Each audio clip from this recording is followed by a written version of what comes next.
Welcome to tea shorts. ద్రవ్యము, ద్రవ్యోల్బణము, banking.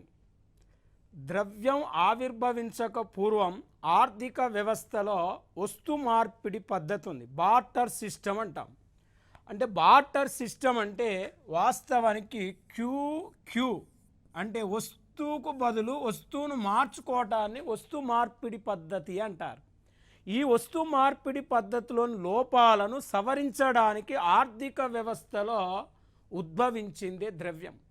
అంటే ద్రవ్యం ఆవిర్భవించక పూర్వం అంటే వస్తువులంటే బాణాలు కానీ, ఏనుగు దంతాలు కానీ, పొగాకు కానీ, పశువులను కానీ, ధాన్యాన్ని కానీ మధ్యవర్తిగా వాడేవారు. ఈ వస్తు మార్పిడి పద్ధతిలో అనేక లోపాలు ఉన్నాయి.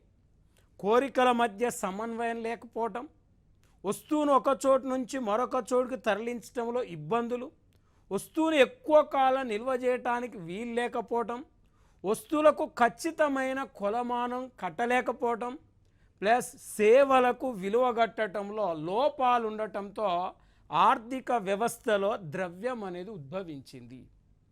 ద్రవ్యాన్ని ఆంగ్లంలో మనీ అంటారు. ఈ మనీ అనే పదము మనేట అనే ఒక లాటిన్ పదం నుండి ఉద్భవించింది.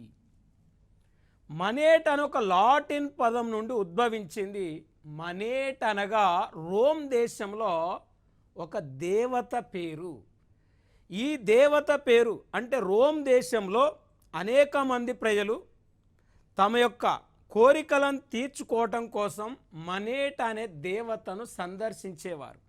ఈ మనేట దేవతను అనేక కోరికలు కోరుకోవటం వల్ల ఆ దేవత వాళ్ళ కోరికలు తీర్చిన తర్వాత ఈ దేవునికి మొక్కులు సమర్పించటం కోసం అనేక మంది భక్తులు దేవునికి పోయి దేవుని యొక్క ఉండిలో బంగారు కైన్స్ కానీ, వెండి కైన్స్ కానీ ఆ ఉండిలో వేయటం వల్ల ఆ దేవుని పక్కనున్న పూజారులు ఆ ఉండిలేసిన బంగారపు కైన్స్ను ఉపయోగించి ప్రపంచంలో మొట్టమొదటిసారిగా రోమన్లు బిసాంత్ అనే ఒక బంగారపు కాయిన్ను ముద్రించటం జరిగింది.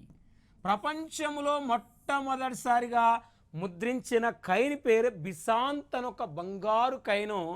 ఇది క్రీస్తు పూర్వం 700 సంవత్సరంలో రోమ్ దేశంలో లిడియా అనే ప్రాంతంలో ఈ రోమన్లు మొదటిసారిగా బిసాంత్ అనే బంగారు నాణ్యాలను ముద్రిస్తే, భారతదేశంలో క్రీస్తు పూర్వమే మౌర్యుల కాలంలో మెయిన్గా పనా అనే ఒక వెండి కైన్స్ను ముద్రించడం జరిగింది. అంటే మన దేశంలో మొదటిసారిగా ముద్రించిన కైన్ పేరు పనా, ప్రపంచంలో మొదటిసారిగా ముద్రించిన కైన్ పేరు బిసాంత్. బిసాంత్ అనేది బంగారపు కైను, పనా అనేది వెండి కైను. ఈ విధంగా ద్రవ్యం అనేది ఉద్భవించింది. మరి ద్రవ్యం ఉందా, వస్తు మార్పిడి పద్ధతి ముందా అంటే వస్తు మార్పిడి పద్ధతి ముందు. ఆ వస్తు మార్పిడి పద్ధతిలో లోపాలు సవరించడానికే ద్రవ్యం అనేది వెలుగులోకి వచ్చింది. మరి ద్రవ్య ఆర్థిక వ్యవస్థలో అనేక లోపాలు ఉన్నాయి కాబట్టి ప్రజెంట్ ప్రపంచ దేశాలన్నీ ద్రవ్యానికి బదులు నగదు రహిత ఆర్థిక వ్యవస్థను అనుసరిస్తున్నాయి. డబ్బు లేకుండా ఫోన్పేల ద్వారా, గూగుల్ పేల ద్వారా, ఆన్లైన్ ద్వారా, క్రెడిట్ కార్డుల ద్వారా, డెబిట్ కార్డుల ద్వారా, పేటిఎంల ద్వారా అంటే ఆర్థిక లావాదేవీలు జరిపే ఆర్థిక వ్యవస్థనే క్యాష్లెస్ ట్రాన్సాక్షన్ సిస్టమ్ అంటారు. దీన్నే నగదు రహిత ఆర్థిక వ్యవస్థ అంటారు. అంటే ప్రజెంట్ ప్రపంచ దేశాలన్నీ ఎక్కువగా అనుసరిస్తున్న ఆర్థిక వ్యవస్థను నగదు రహిత ఆర్థిక వ్యవస్థ అంటారు. అంటే డబ్బు లేకుండా వ్యాపార కార్యకలాపాలు నిర్వర్తించే ఆర్థిక వ్యవస్థనే మనం క్యాష్లెస్ ట్రాన్సాక్షన్ సిస్టమ్ అంటాం. అంటే నగదు రహిత ఆర్థిక వ్యవస్థ ముందు మానిటరీ సిస్టమ్ ఉంది, మానిటరీ సిస్టానికి ముందు బార్టర్ సిస్టమ్ ఉంది. అంటే బార్టర్ సిస్టంలో లోపాలు సవరించడానికి మానిటరీ సిస్టమ్ వచ్చింది. మానిటరీ సిస్టంలోనే అనేక లోపాలను సవరించడంలో ఇక్కడ నగదు రహిత ఆర్థిక వ్యవస్థ అనేది వచ్చింది. మరి ఇప్పుడు మనం జనరల్గా మనం తీసుకుంటే ఈ మనీ అనేది జనరల్గా మనకు మనేట్ అనే ఒక లాటిన్ పదం నుంచి ఉద్భవించింది అంటాను. మనేట్ అనేది ఒక దేవత పేరు. ఆ దేవత పేరు మీదనే మొదటిసారిగా బిసాంత్ అనే బంగారు కైన్స్ను ముద్రించడం జరిగింది. మరి ఇక్కడ ద్రవ్యము అంటే వాస్తవానికి మనీ అంటే ఏంటిది? అంటే వాస్తవానికి ద్రవ్యం అనగా, దీనికి వాకర్ అనే ఒక ఆర్థికవేత్త నిర్వచనం చెప్పటం జరిగింది. Money is what money does. Money is what money does. Money is what money does అంటే ద్రవ్యం ఏం చేస్తుందో అదే ద్రవ్యం అన్నాడు. ద్రవ్యం ఏం చేస్తుందో అదే ద్రవ్యం అంటే వాస్తవానికి వినిమయ మాంద్యంగా, విలువల కొలమానంగా ద్రవ్యం ఉపయోగపడుతుంది. అంటే ప్రజల యొక్క కోరికలను తీర్చుకోవటానికి ద్రవ్యాన్ని మధ్యవర్తిగా వాడతారు. దాన్ని వినిమయ మాంద్యం అంటామండి. విలువల కొలమానం అంటే దూరాన్ని కిలోమీటర్లో కొలుస్తాం, బరువుని కేజీలో కొలుస్తాం, పాలను లీటర్లో కొలుస్తాం, వస్తు సేవలను ద్రవ్య రూపంలో కొలుస్తాం. కాబట్టి వినిమయ మాంద్యంగా, విలువల కొలమానంగా ఉపయోగపడుతుంది ద్రవ్యం. అందుకే money is what money does అంటే ద్రవ్యం ఏం చేస్తుందో అదే ద్రవ్యంగా మనం చెప్పవచ్చు. ఇప్పుడు మనం ద్రవ్యం రకాలను పరిశీలించినట్లయితే టైప్స్ ఆఫ్ మనీ. నెంబర్ 1 వస్తు ద్రవ్యం, గూడ్స్ మనీ అంటాం. అంటే పూర్వకాలంలో వాడిన ద్రవ్యాన్ని వస్తు ద్రవ్యము అంటారు. ఎగ్జాంపుల్ ధాన్యం కానీ, పశువులు కానీ, పొగాకు కానీ, బాణాలు కానీ, ఏనుగు దంతాలు కానీ ఉపయోగించి ప్రజలు కోరికలు తీర్చుకోవటాన్ని వస్తు ద్రవ్యము అంటారు. అంటే ద్రవ్యానికి ముందు ప్రపంచ దేశాల్లో వస్తు ద్రవ్యమే ఉంది. అంటే వస్తు రూపంలో ఉండే ద్రవ్యాన్ని వస్తు ద్రవ్యం అంటారు. ఇప్పటి కూడా ప్రపంచ దేశాలు ద్రవ్య ఆర్థిక వ్యవస్థ వచ్చినప్పటికీ, నగదు రహిత ఆర్థిక వ్యవస్థ వచ్చినప్పటికీ ఇప్పటి కూడా మన దేశంలో ఇంకా వస్తు ద్రవ్యం ఉంది. ఎగ్జాంపుల్ ఇప్పటికీ గ్రామీణ ప్రాంతాల్లో ఇక్కడ వస్తు ద్రవ్యం ఉందనటానికి బెస్ట్ ఎగ్జాంపుల్ ఏంటంటే, మనకు మెయిన్గా విలేజ్లలో తల ఎంట్రికలు ఇస్తే అంటే బౌల్ ఇవ్వటం, తల ఎంట్రికలు ఇస్తే రకరకాల వస్తువులు ఇవ్వటం అనేది ఇప్పటికి కూడా గ్రామీణ ప్రాంతంలో జరుగుతుంది. మరి ఇప్పటికీ మనం వస్తు ద్రవ్యాన్ని ఇంకా వాడుతున్నాం. అంటే నగదు రహిత ఆర్థిక వ్యవస్థ వచ్చినప్పుడు కూడా ఇంకా వస్తు ద్రవ్యాన్ని వాడుతున్నాం. గ్రామీణ ప్రాంతంలో కందులు ఇస్తే బియ్యం ఇవ్వటం, వడ్లోళ్లకు మనకు వడ్లు ఇస్తే వాళ్ళు బెంచీలు ఇవ్వటం, కుమ్మరోళ్ళకు వడ్లు ఇస్తే కుండలు ఇవ్వటం, ఇప్పటికి కూడా వస్తు ద్రవ్యం అనేది ప్రపంచ దేశాల్లో ఉంది, మన దేశంలో కూడా వాడుతున్నారు. కానీ దాదాపు మరి వస్తు ద్రవ్యం కంటే ఇప్పుడు ఎక్కువగా మనం చూస్తే కాగిత ద్రవ్యం. అంటే కాగిత ద్రవ్యము అంటే పేపర్ కరెన్సీ అంటారు. మరి ఈ పేపర్ కరెన్సీని మనం చూస్తే ఇవాళ వాస్తవానికి ప్రపంచంలో మొట్టమొదటిసారిగా పేపర్ కరెన్సీని ముద్రించిన దేశం చైనా. మరి మన దేశంలో మొదటిసారిగా కాగిత ద్రవ్యాన్ని 1882 సంవత్సరంలో ముద్రించడం జరిగింది. మరి కాగిత రూపంలో ఉండే ద్రవ్యాన్ని కాగితపు ద్రవ్యము అంటారు, పేపర్ కరెన్సీ అంటారు. మన దేశంలో ఈ కాగిత ద్రవ్యాన్ని లివెన్ పోగుల పేపర్తో తయారు చేస్తారు. ఇది మోస్ట్ ఇంపార్టెంట్ పాయింట్. భారతదేశంలో నోట్లకు వాడే పేపర్ పేరు ఏంటంటే లివెన్ పేపర్ అనేది వాడతారు. చాలా క్వాలిటీ పేపర్ ఇది. ఈ లివెన్ పేపర్ను వాడి మన దేశంలో కాగితపు ద్రవ్యాన్ని ముద్రిస్తారు. మొదటిసారిగా 1882లో కాగిత ద్రవ్యాన్ని మన దేశంలో ముద్రించటం జరిగింది. మరి ఇప్పుడు జనరల్గా రిజర్వ్ బ్యాంక్ ఆఫ్ ఇండియా కాగిత ద్రవ్యాన్ని ముద్రిస్తుంది. ₹1 నోటు, చిల్లర కైన్స్ మినాయించి అన్ని రకాల ద్రవ్యాన్ని ముద్రించే అధికారం ఆర్బీఐకి ఉంది. ₹1 నోటును రిజర్వ్ బ్యాంక్ ఆఫ్ ఇండియా ముద్రించదు. ₹1 నోటును కేంద్ర ఆర్థిక మంత్రిత్వ శాఖ అంటే కేంద్ర ప్రభుత్వం ముద్రిస్తుంది. ఆ ₹1 నోటు మీద కేంద్ర ఆర్థిక మంత్రిత్వ శాఖ కార్యదర్శి సంతకం ఉంటుంది.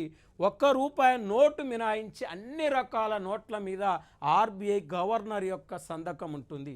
అంటే కాగిత రూపంలో ఉండే ద్రవ్యాన్ని కాగితపు ద్రవ్యము అంటారు. లోహ ద్రవ్యం అంటే కైన్స్ అంటారు, వీటిని నాణ్యాలు అంటారు. వాస్తవానికి కైన్స్ నాణ్యాలు అంటారంటే బంగారం కానీ, వెండి కానీ, రాగి కానీ, జింకు కానీ, నికెల్ కానీ, స్టెయిన్లెస్ స్టీల్ కానీ, అల్యూమినియం కానీ వీటితో కైన్స్ను తయారు చేస్తారు, కైన్స్ను ముద్రిస్తారు. మరి లోహాలకు ఈ మెటల్స్ వాడతారు అని చెప్తున్నాం. లోహ రూపంలో ఉండే ద్రవ్యాన్ని లోహ ద్రవ్యం అంటారు.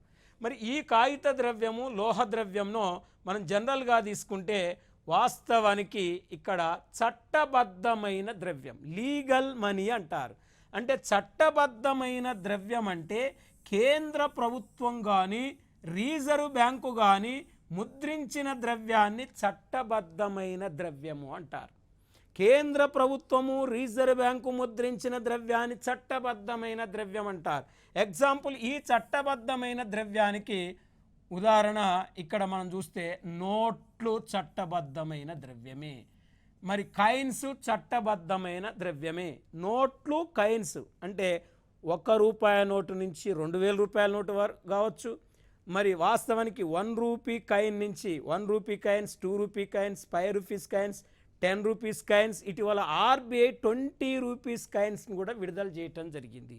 ఈ కాయిన్లు ప్లస్ నోట్లన్నీ కూడా చట్టబద్ధమైన ద్రవ్యం కిందికి వస్తాయి. చట్టబద్ధమైన ద్రవ్యాన్ని ముద్రించే అధికారం మన దేశంలో రిజర్వ్ బ్యాంక్ ఆఫ్ ఇండియాకు ఉంది, కేంద్ర ప్రభుత్వానికి ఉంది. కానీ మిగతా కుటుంబాలకు కానీ వాణిజ్య బ్యాంకులకు కానీ చట్టబద్ధమైన ద్రవ్యాన్ని ముద్రించే అధికారం లేదు. మరి దీన్ని లీగల్ మనీ అంటాం. చట్టబద్ధం కాని ద్రవ్యము అంటే చట్టబద్ధం కాని ద్రవ్యానికే మరొక పేరు ఏంటంటే ఇక్కడ నియర్ మనీ అనొచ్చు. దీన్ని నియర్ మనీ అనొచ్చు. వాస్తవానికి నియర్ మనీ అంటే సమీప ద్రవ్యం. మరి ఈ సమీప ద్రవ్యాన్ని మనం పరిగణలోకి తీసుకుంటే ఇక్కడ దగ్గరి ద్రవ్యము, ద్రవ్యాన్ని పోలిన ద్రవ్యము సమీప ద్రవ్యము అంటాం. బ్యాంకులు సృష్టించే ద్రవ్యాన్ని సమీప ద్రవ్యం అంటాం. బ్యాంకులు సృష్టించే ద్రవ్యాన్ని సమీప ద్రవ్యం అని చెప్తున్నాం. ఎగ్జాంపుల్, ఈ క్రింది వానిలో సమీప ద్రవ్యానికి సంబంధించినది గుర్తించుము అంటాడు. అన్నప్పుడు అంటే వాస్తవానికి చెక్కు నియర్ మనీ, చెక్కు కానీ చలానా కానీ డీడీలు కానీ, చెక్కు చలానా డీడీలు, ప్రామిసర్ నోట్లు, బాండ్లు, సెక్యూరిటీలు, క్రెడిట్ కార్డులు, డెబిట్ కార్డులు మరియు ఇవన్నీ కూడా మనకు సమీప ద్రవ్యం. ఫోన్పేలు, గూగుల్ పేలు, ఇంకా ఇతర షాపింగ్ కార్డులు ఇవన్నీ కూడా సమీప ద్రవ్యానికి వస్తాయి. ఇవి కూడా ప్రజల యొక్క ద్రవ్య అవసరాలు తీరుస్తాయి కాబట్టి వీటిని సమీప ద్రవ్యము అంటారు. కానీ వాస్తవానికి కాయిన్స్కి కానీ నోట్లకు కానీ ఒక రూపం ఉంటుంది. కానీ ఇవాళ ప్రపంచ దేశాలన్నీ నగదు రహిత ఆర్థిక వ్యవస్థ వైపు వెళ్తున్నాయని చెప్తున్నాం. ఈ నగదు రహిత ఆర్థిక వ్యవస్థలో భాగంగా క్యాష్లెస్ ట్రాన్సాక్షన్ సిస్టంలో భాగంగా మనం చూస్తే డిజిటల్ కరెన్సీ.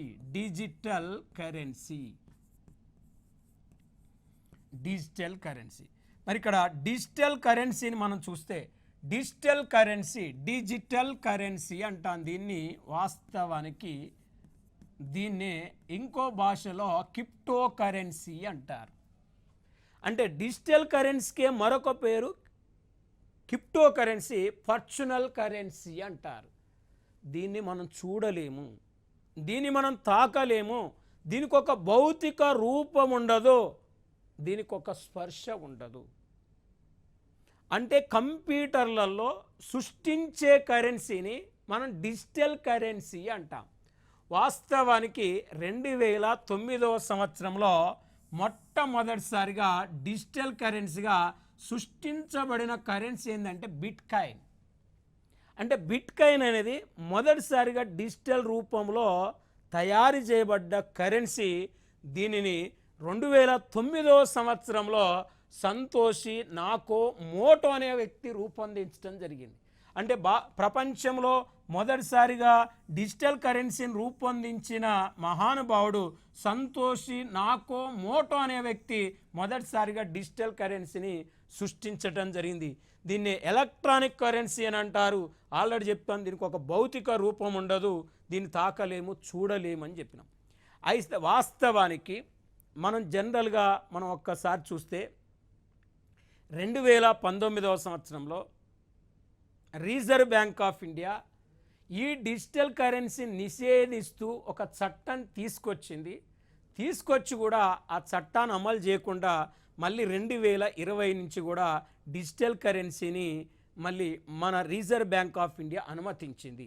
2022-23 బడ్జెట్లో, ఇది మోస్ట్ ఇంపార్టెంట్ పాయింట్, 2022-23 బడ్జెట్లో మన దేశంలో డిజిటల్ కరెన్సీ యొక్క లావాదేవీల మీద వచ్చే ఆదాయం మీద 30% ట్యాక్స్ కూడా విధించటం జరిగింది.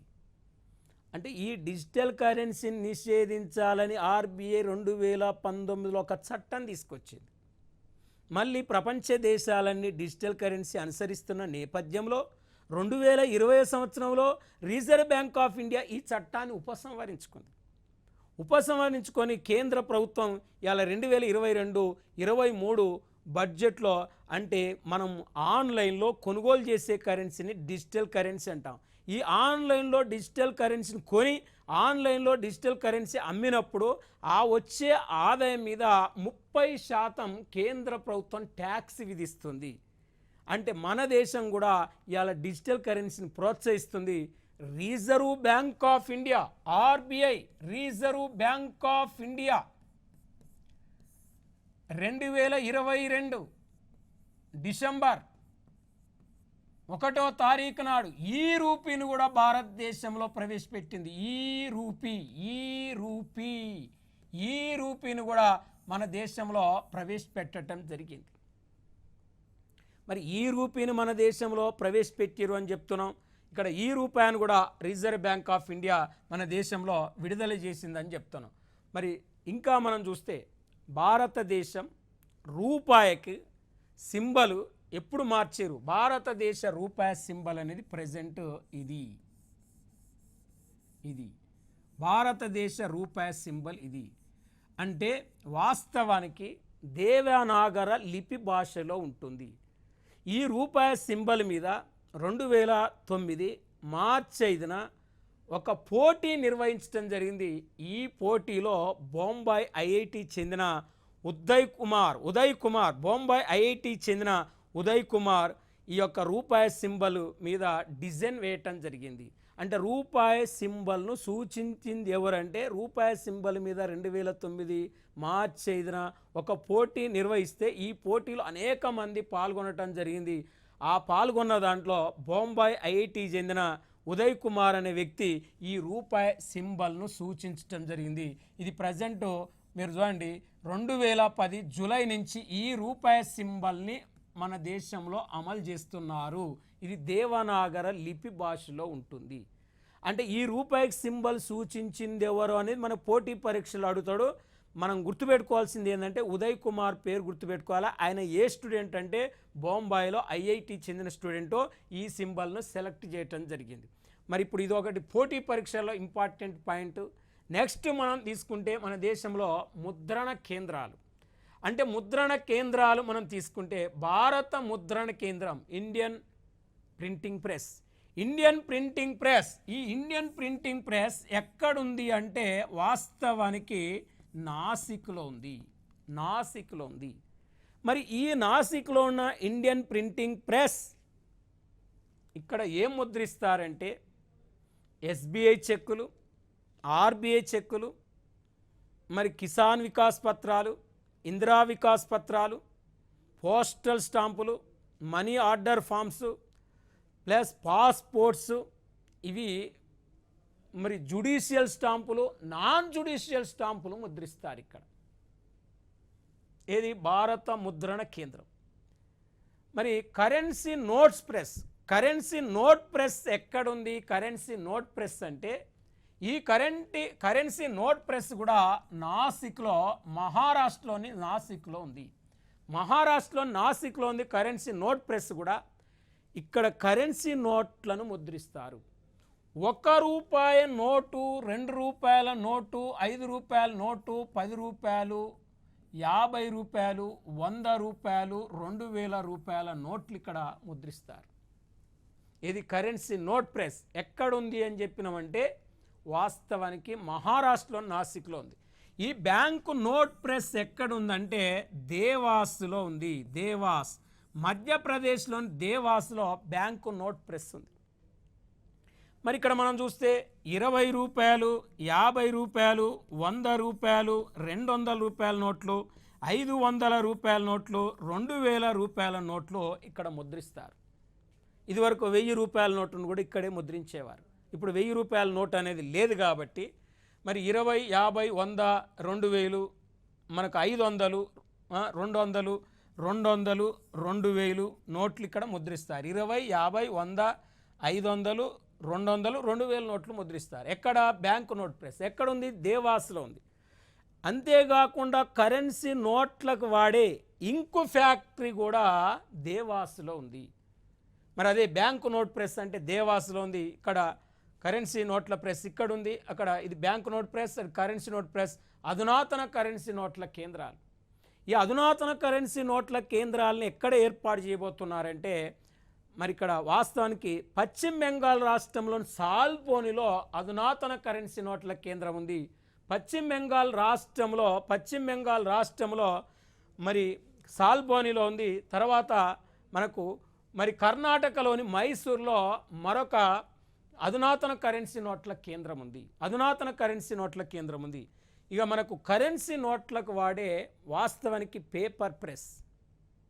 మరి చూడండి, పేపర్ ప్రెస్ ఇది ఇక్కడ భారత ముద్రణ కేంద్రం నాసిక్లో ఉంది, కరెన్సీ నోట్ ప్రెస్ నాసిక్లో ఉంది, బ్యాంకు నోట్ ప్రెస్ దేవాస్లో ఉంది, అధునాతన కరెన్సీ నోట్ల కేంద్రం మరి ఇక్కడ వాస్తవానికి అది పశ్చిమ బెంగాల్లో సాల్బోని, తర్వాత కర్ణాటకలో మైసూర్లో ఉంది. ఇక్కడ కరెన్సీ నోట్లకు వాడే పేపర్ ఎక్కడ తయారవుతుందంటే ఈ పేపర్ ప్రెస్ ఎక్కడ ఉందంటే మధ్యప్రదేశ్లోని ఔషంగాబాద్లో ఉందండి. మొత్తం కరెన్సీ నోట్లు అంటే నోట్లకు సంబంధించిన పేపర్ అంతా ఔషంగాబాద్లో తయారవుతుంది. ఇది జనరల్ నాలెడ్జ్లో జీకే పరంగా మనం గుర్తుపెట్టుకోవాలి. మరి ఇంకా మనం జనరల్గా చూస్తే సెక్యూరిటీ ప్రింటింగ్ ప్రెస్, ఈ సెక్యూరిటీ ప్రింటింగ్ ప్రెస్ ఎక్కడ ఉంది అంటే హైదరాబాద్లో సెక్యూరిటీ ప్రింటింగ్ ప్రెస్ ఉంది. మరి హైదరాబాద్లో సెక్యూరిటీ ప్రింటింగ్ ప్రెస్ ఉందంటే ఇది ఏం చేస్తుందంటే మొత్తం భారతదేశానికి అవసరమైన ఎక్సైజ్ స్టాంపులు ముద్రిస్తుంది. దక్షిణ భారతదేశానికి అవసరమైన పోస్టల్ స్టాంపులు ముద్రిస్తుంది security printing press. Next mints కేంద్రాలు, వీటిని నాణ్యాలు తయారు చేసే కేంద్రాలు అంటారు. వీటిని మొఘల్ చక్రవర్తి అయిన షేర్షా కాలంలో టంకశాలలు అన్నారు వీటిని. ఈ టంకశాలలు, ఈ మింట్స్ తయారీ కేంద్రాలు ఎక్కడున్నాయంటే ఒకటి ముంబైలో మింట్స్ తయారవుతాయి. తర్వాత మనం చూస్తే ఇక్కడ నోయిడాలో మింట్స్ తయారవుతాయి. తర్వాత కల్కత్తాలో మింట్స్ తయారవుతాయి, హైదరాబాద్లో మింట్స్ తయారవుతాయి. అంటే భారతదేశంలో మింట్స్ తయారీ కేంద్రాలు ఎక్కడున్నాయంటే 4 చోట్ల ఉన్నాయి మింట్స్ తయారీ కేంద్రాలు. ఒకటి ముంబై, మరి చూడండి ముంబై, 2 నోయిడా, 3 కలకత్తా, 4 హైదరాబాద్. అంటే ఈ 4 చోట్ల కైన్స్ని ముద్రిస్తారు, నాణ్యాలు ముద్రిస్తారు. వాస్తవానికి ముంబైలో ముద్రించే కైన్స్ మీద ప్రత్యేకంగా డైమండ్ గుర్తుంటుంది. అక్కడ మనం కైన్స్ని చూస్తే ఒక కైన్స్ మీద చిన్న డైమండ్ గుర్తు కనపడ్డదంటే అది ముంబైలో ముద్రించినట్టు. ప్లస్ నోయిడాలో ముద్రించే కైన్స్ మీద చిన్న డాట్ గుర్తుంటుంది, కలకత్తాలో ముద్రించే కైన్స్ మీద ఎలాంటి గుర్తులు ఉండవు. మరియు ఇక్కడ హైదరాబాదులో ముద్రించే కైన్స్ మీద మెయిన్గా స్టార్ గుర్తు, నక్షత్ర గుర్తుంటుంది. మరి ఇది మనం జనరల్గా తీసుకుంటే ఇప్పుడు మనం నెక్స్ట్ చూస్తే మన దేశంలో నోట్ల అనే దాన్ని పరిగణలో తీసుకుంటే డిమానిటేషన్, నోట్ల రద్దు అనేది ఇప్పటి వరకు మన దేశంలో 3 సార్లను నోట్లను రద్దు చేయటం జరిగింది. వాస్తవానికి మన దేశంలో నోట్ల రద్దు ఇప్పటి వరకు 3 సార్లు జరిగిందంటే 1946లో మొదటిసారి, 1978లో రెండోసారి, 2016లో మూడోసారి. అంటే డిమానిటేషన్ భారతదేశంలో ఎన్నిసార్లు జరిగింది అంటాడు అంటే 3 సార్లు జరిగింది. 1946లో ఫస్ట్ టైం, 1978లో రెండోసారి, మరి 2016లో మూడోసారి. అంటే స్వాతంత్రానికి పూర్వం ఒక్కసారి జరిగింది, స్వాతంత్రం వచ్చిన తర్వాత నోట్ల రద్దు 2 సార్లు జరిగిందండి. అంటే 1978 మొరార్జీ దేశాయ్ గారు ఉన్నప్పుడు, 2016లో నరేంద్ర మోడీ ఉన్నప్పుడు, 1946లో బ్రిటిష్ వాళ్ళ కాలంలో మరి జవహర్లాల్ నెహ్రూ తాత్కాలిక ప్రధానమంత్రిగా ఉన్నప్పుడు మొదటిసారిగా డిమానిటేషన్ జరిగింది. వాస్తవానికి మొదటిసారిగా డిమానిటేషన్ అనేది జరిగింది. 1000 రూపాయల నోటు, 10,000 రూపాయల నోటును ఆనాడు బ్యాన్ చేయటం జరిగింది.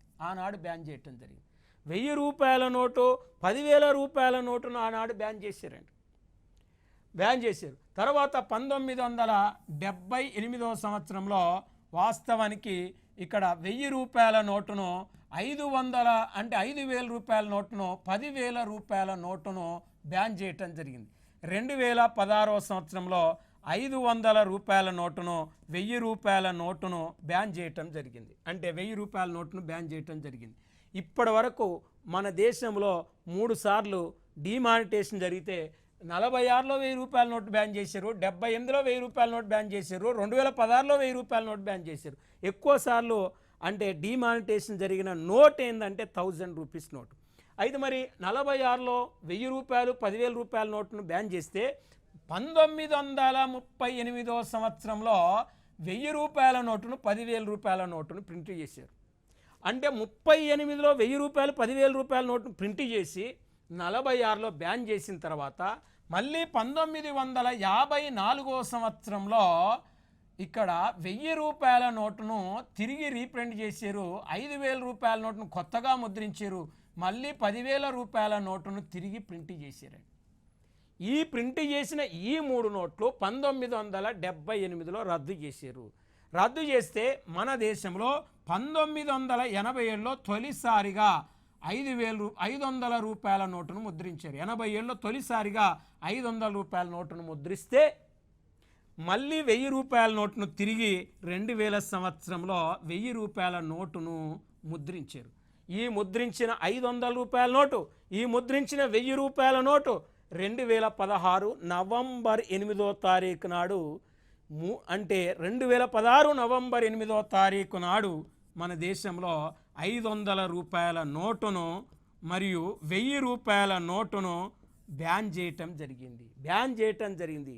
వాస్తవానికి 2016 నవంబర్ 8వ తారీఖు నాడు డిమానిటేషన్ నోట్లు రద్దు చేయటంలో ఉద్దేశం ఏంటంటే అవినీతిని అరికట్టడమే ప్రధాన ఆశయం, బ్లాక్ మనీని వెలికితీయటమే రెండో ఆశయం, పన్ను కట్టకుండా ఎగవేసిన ధనాన్ని వెలికితీయటమే మూడో ఆశయం, అధిక విలువ కలిగిన నోట్లను ఉగ్రవాద కార్యకలాపాలకు ఉపయోగించకుండా చూడటమే నాలుగో ఆశయం. ఈ 4 ఆశయాలతో మనకు 2016 నవంబర్ 8వ తారీఖు నాడు 500 రూపాయలు 1000 రూపాయల నోటును అంటే డిమానిటేషన్ అంటే రద్దు చేయటం జరిగింది. 2016 నుంచి ఇప్పటి వరకు కూడా మన దేశంలో 1000 రూపాయల నోటు మళ్ళీ కొత్తగా ముద్రించలేదు, ఇప్పటి వరకు చలామణిలో లేదు. అయితే 2016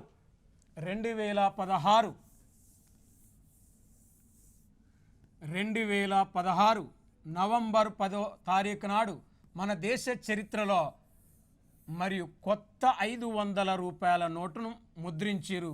ఇప్పటి వరకు భారతదేశ చరిత్రలో ఎప్పుడు ముద్రించలేదు. 2000 నోటును కూడా 2016 నవంబర్ 10వ తారీఖు నాడు 2000 రూపాయల నోటును కొత్తగా ముద్రించడం జరిగింది. కానీ ఇటీవల 2000 రూపాయల నోటును కేంద్ర ప్రభుత్వం అంటే రిజర్వ్ బ్యాంక్ ఆఫ్ ఇండియా కేంద్ర ప్రభుత్వ సిఫారసుల మేరకు ఉపసంహరించుకుంది కానీ 2000 రూపాయల నోటును రద్దు చేయలేదు. ఇప్పటి వరకు ఓన్లీ ఉపసంహరించుకుంది కానీ రద్దు చేయలేదు. మరి ఆ 2000 రూపాయల నోటు తొలిసారిగా 2016 నవంబర్ 10న మన దేశంలో ముద్రించడం జరిగింది. అంటే వాస్తవానికి ఇక్కడ మనం జనరల్గా తీసుకుంటే ఈ రిజర్వ్ బ్యాంకు ఆర్బిఐ 1934 చట్టం ప్రకారం మన దేశంలో నోట్లను ముద్రించే అధికారం రిజర్వ్ బ్యాంక్ ఆఫ్ ఇండియాకు ఉంది. అంటే 1900 ఆర్బిఐ చట్టంలో 1934 ఆర్బిఐ చట్టంలో మెయిన్గా ఏమున్నదంటే నోట్లను ముద్రించే అధికారం ఉందండి. కానీ నోట్లను రద్దు చేసే అధికారం కూడా 1934 ఆర్బీఐ చట్టం ప్రకారం ఉంది. ఈ 1934 ఆర్బీఐ చట్టం ప్రకారం మన దేశంలో నోట్లను రద్దు చేయటం జరిగింది. వాస్తవానికి అభివృద్ధి చెందిన దేశాల్లో ద్రవ్యాన్ని విస్తరించడం మీద అభివృద్ధి చెందిన దేశాలు దృష్టి పెడితే మనలాంటి అభివృద్ధి చెందుతున్న దేశాలు, అంటే భారతదేశం కూడా అభివృద్ధి చెందుతున్న దేశం కాబట్టి భారతదేశం ద్రవ్యం యొక్క కుదింపుపై దృష్టి పెట్టడం జరిగింది. కుదించడంపై దృష్టి పెట్టడం జరిగింది. మెయిన్గా వాస్తవానికి 2016 నవంబర్ 8వ తారీఖు నాడు ఈ 500 రూపాయలు అంటే 1000 రూపాయల నోట్లను బ్యాన్ చేసిన తర్వాత ఎవరైతే 500 రూపాయల నోట్లు, ఎవరైతే 1000 రూపాయల నోట్లు కలిగి ఉన్న వాళ్ళో వీళ్ళకు ఒక ఆదేశాన్ని, ఒక సందేశాన్ని రిజర్వ్ బ్యాంక్ ఆఫ్ ఇండియా ఇచ్చింది. ఏమని ఇచ్చిందంటే 2016 డిసెంబర్ 31వ తారీఖు లోపు 2016 డిసెంబర్ 31వ తారీఖు లోపు ఏం చేసిందంటే బ్యాంకులో ఈ 500 రూపాయల నోటును, 1000 రూపాయల నోటును బ్యాంకులో డిపాజిట్ చేయమని మెయిన్గా ఆదేశాలు ఇచ్చింది. ఈ 500 రూపాయల నోట్లు, 1000 రూపాయల నోట్లు బ్యాంకులో డిపాజిట్ చేయటం ద్వారా వచ్చిన ఆదాయంపై కేంద్ర ప్రభుత్వము పన్ను విధించి ఆ పన్ను ద్వారా వచ్చిన ఆదాయాన్ని ప్రధానమంత్రి గరీబ్ కళ్యాణ్ యోజన పథకానికి ఈ డిమానిటేషన్ వల్ల వచ్చిన ఆదాయం ఆ పథకానికి అనుసంధానం చేసి ఆ పథకం నుంచి డబ్బులు తీసి పేదవారికి పంచుతామనే ఉద్దేశంతో కేంద్ర ప్రభుత్వం 2016 నవంబర్ 8వ తారీఖు నాడు నోట్లు రద్దు చేయటం జరిగింది. ఈ ఉద్దేశంతో డిమానిటేషన్ సిస్టమ్ అనేది తీసుకురావటం జరిగింది. డిమానిటేషన్ అనేది చాలా మంచి కార్యక్రమం. ఇప్పటివరకు మన దేశంలో డిమానిటేషన్ని 3 సార్లు చేయటం జరిగింది కాబట్టి ఇది మనకు ఈ ద్రవ్యం సంబంధించిన టాపిక్. కాబట్టి నెక్స్ట్ క్లాస్లో మళ్ళీ నెక్స్ట్ టాపిక్ అనేది మనం తీసుకుందాం.